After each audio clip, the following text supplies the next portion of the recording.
All right, Mr. Lockhart has a note here on one of these tickets. Did you send a note to the court, Mr. Lockhart? Yes, I did. No.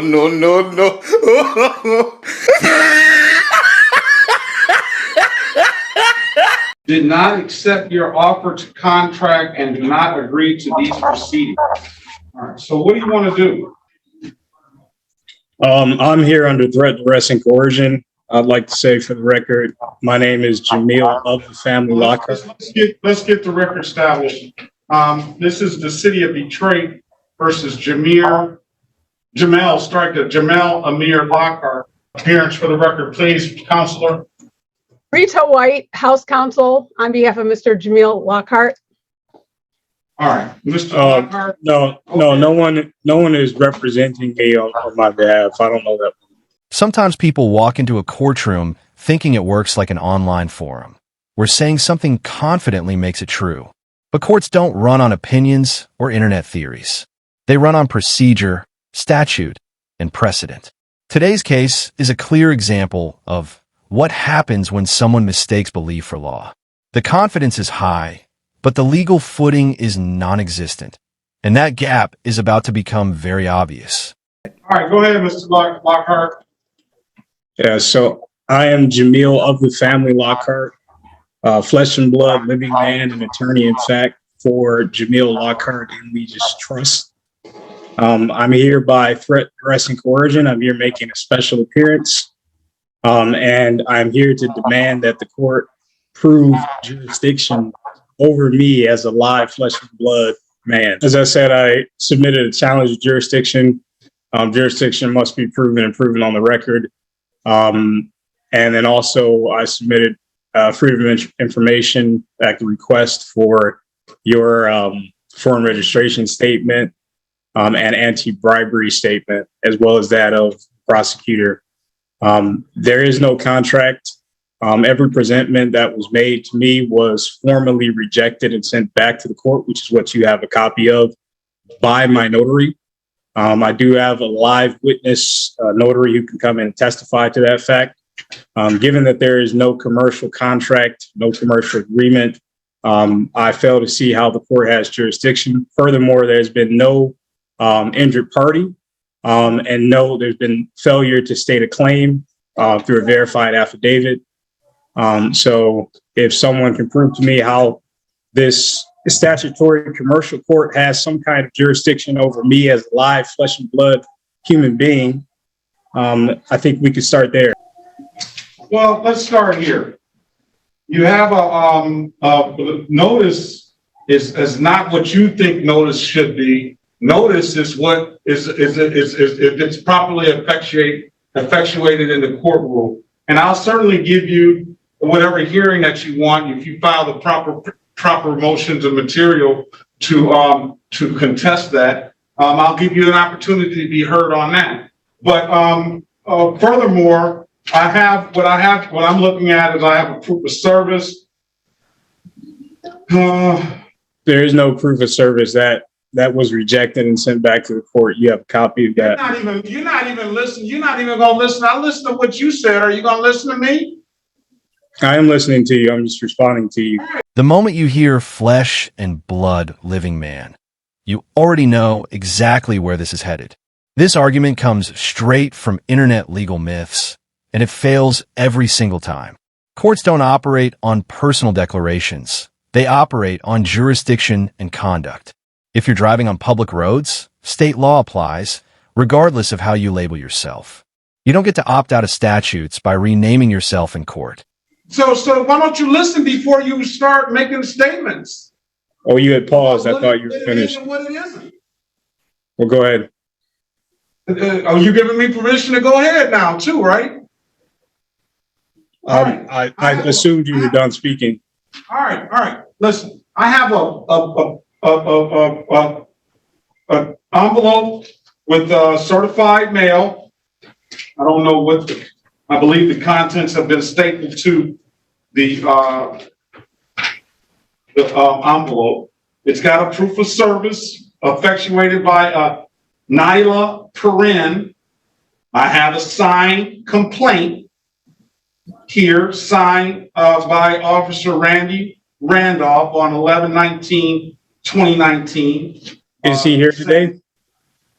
Well, we can get him in here. Today is only date and time is set for arraignment. So you're just being arraigned, and what the arraignment purposes of your arraignment, and let's go through the whole thing, is you're here for a expired plate ticket.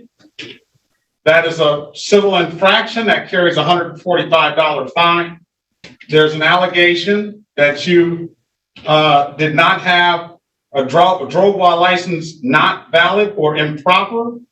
That is a misdemeanor offense, punishable by 93 days at the maximum by 93 days in jail and or $500 in fine. On the same day and time, it was an allegation that you did not provide proper insurance. That is a misdemeanor, as it's written here, and that is punishable by the maximum possible penalty of 93 days in jail and or $500 in fines. There's also a warrant for your arrest for an allegation of an improper, not valid driver's license. So today is the date and time set for arraignment. You have the option of pleading guilty, not guilty, or standing mute. If you stand mute, I'll enter a not guilty plea on your behalf. What would you like to do, sir? I am here under threat, duress, and coercion to demand You're that not this here under threat, duress, or prove some kind of jurisdiction. And until jurisdiction has been proven, we can go no further. This is where things start to unravel fast. Interrupting the judge isn't asserting your rights. It's sabotaging your case. Courtrooms are built on structure, and the judge controls the floor. When you talk over the bench, you lose credibility immediately.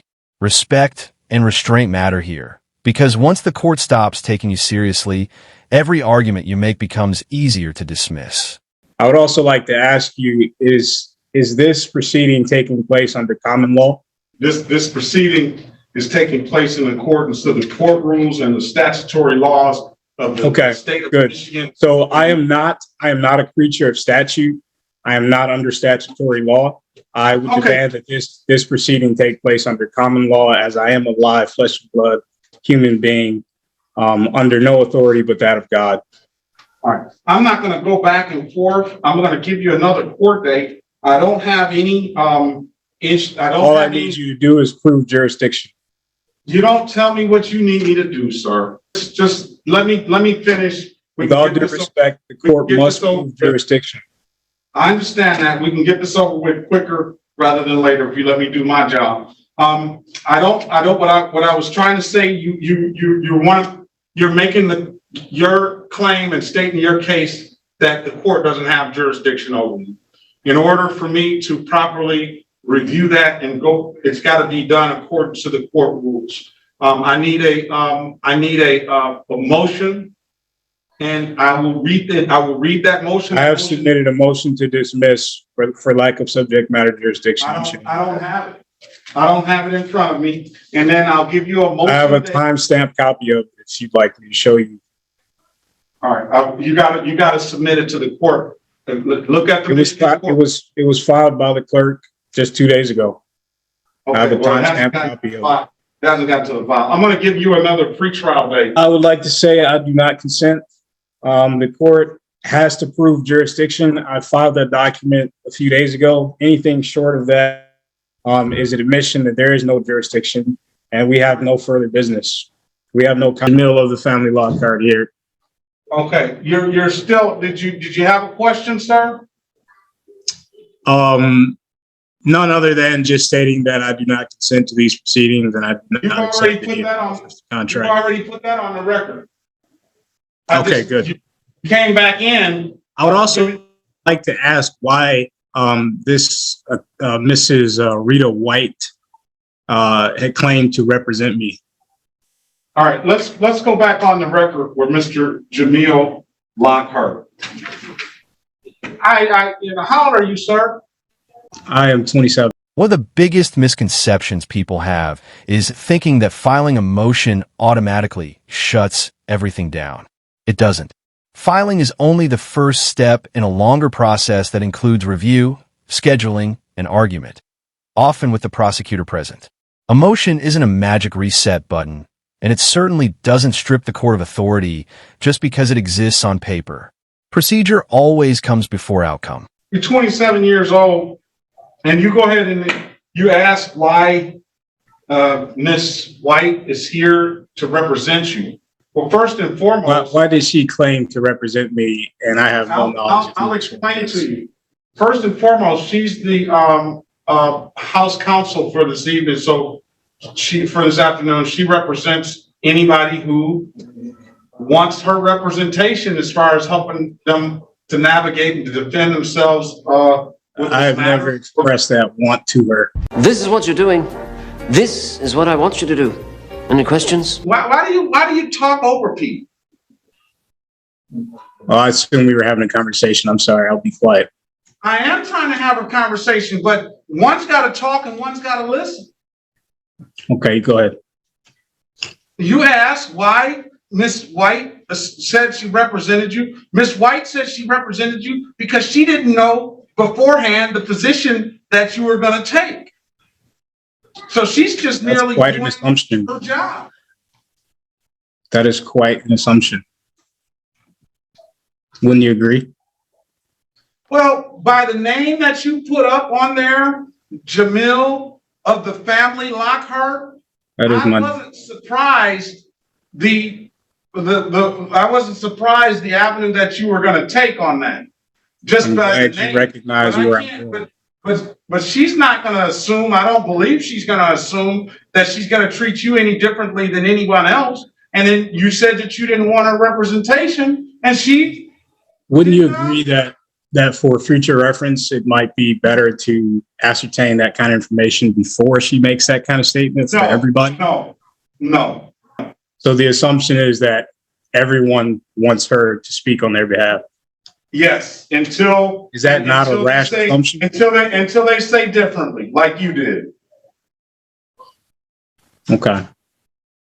Well, again, this whole time, there's a motion before the court to dismiss for lack of subject matter jurisdiction. Well, there's not a motion. There has been, what has been filed. I have a timestamp copy of it. I can show you that if you need to see it. But Okay, your well, clerk let me timestamp and filed that document. Let me explain to you. And this is just for your information.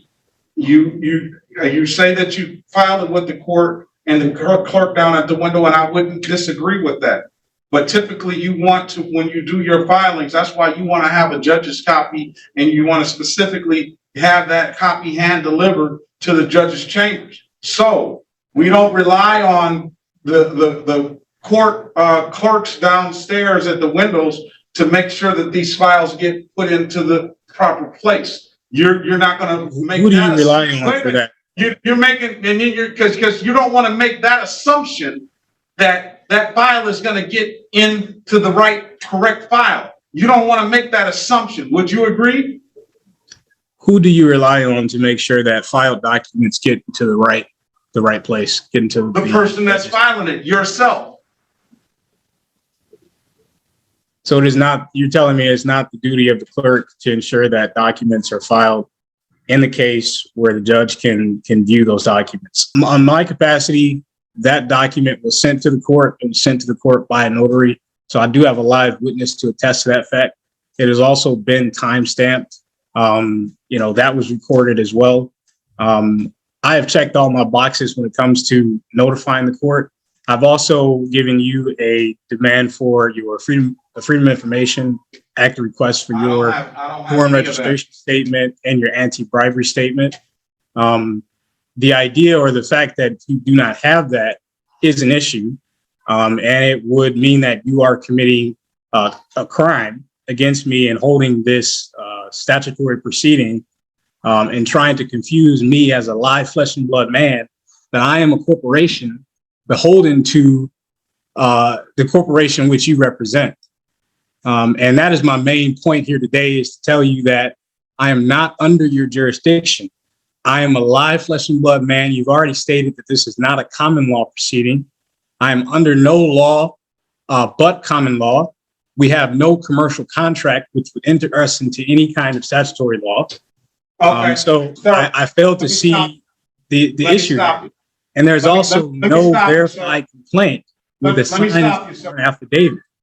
Sir, let me stop you. And I'll let you put that on the record. I'll let you put it on the record already. We've already done those things. So, I'm gonna end it. What you're I'm gonna committing end here it. is a fraud against the people. Okay, That's I'm what gonna you're end it. participating in. okay. Whatever your position And is. without your foreign registration statement, that's an admission that you are here as a criminal actor. Okay, sir, I'm gonna end the hearing now. And I do not consent to And I'm any gonna further remove hearings on this issue or this matter. We have no valid contract. We failed to prove jurisdiction. There is no valid claim. All right, you've I do already not said consent. that, sir. I've already let you make a record, and I don't want you to mention any more because I'm gonna hold you in contempt of court, okay? So I'll let you make your record. I set a You can date. do whatever you feel like you need to do. I'm here to set a tell date you of that March I am not under 25th, your sir. jurisdiction. All right, have a great day. And now we see the pattern complete itself. When the legal arguments collapse, the rhetoric escalates. Accusations of fraud, conspiracy, and criminal judges might sound dramatic, but they carry zero legal weight. The judge's patience is still there, but it's clearly being tested. Courtroom theatrics don't strengthen a defense. They accelerate consequences. This is the exact moment where a minor case risks becoming something much worse.